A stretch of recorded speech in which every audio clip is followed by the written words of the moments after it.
I wanted to work for Disney since I was a kid. It was the dream job. It was the one that everybody wanted. My first job was collating 50 press kits a day and getting 6 cappuccinos a day from my boss. Since then, I've been lucky enough to work for Disney around the world.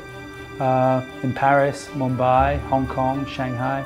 I'm working on projects that were audacious. I love the audacious. The ones you wake up in the morning and you think, can I pull this off? Those are the ones you live for. When we were opening Toy Story Mania, we could have done a normal press event and just opened the attraction, or we could cut a deal with NASA to send Buzz Lightyear up on Space Shuttle Discovery. Hi, I'm Greg Shamitov, flight engineer for the Expedition 17 mission aboard the International Space Station. And floating here right next to me is one of my crewmates, Buzz Lightyear. When we brought Michael Phelps back from Beijing, you're like, well, okay, I could take him on a swimming tour, we could go to the YMCAs and we could have characters, or we could build a full-length Olympic swimming pool down Main Street, USA. That makes it exciting.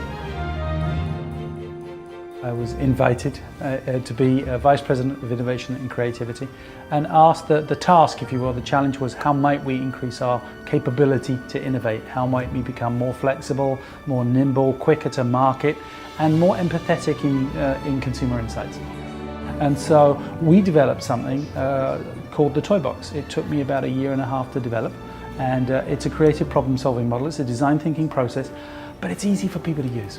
And it's a mixture of creative behaviors and creative toys that enable people to think differently. Is it for the purchase? What is it? It can be for the purchase. It can be deliverables. Deliverables. Oh, I like that. The workshops, whether they're half-day workshops, full-day workshops, they leave people with not only inspired and motivated, and that's important, but you've got to leave people with, okay, now what do I do with that?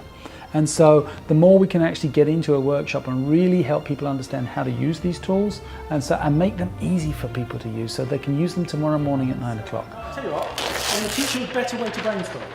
There's a lot of big brands out there that aren't going to be around in 5 or 10 years because they can't act as entrepreneurial startups. They're too big. They want innovation. They don't know how to innovate, and nobody's made it tangible for them. And I think that this particular creative problem-solving model makes it tangible. So it's not just, you don't need an innovation creativity department. The moment you do that, you shirk responsibility from everybody else. Innovation creativity should be in everybody's roles and responsibility. And people were children. They were all creative once, so they can be creative again. Think about imagination and where it has led, where it led Steve Jobs, where it led Isaac Newton, where it led Neil Armstrong. It led Kennedy to say, we will put a man on the moon before the end of this decade. He hadn't got a clue he could do it. It was his imagination, and sure enough, they did. And so I think you have to have a belief that you can do things. And I think that most people believe they can.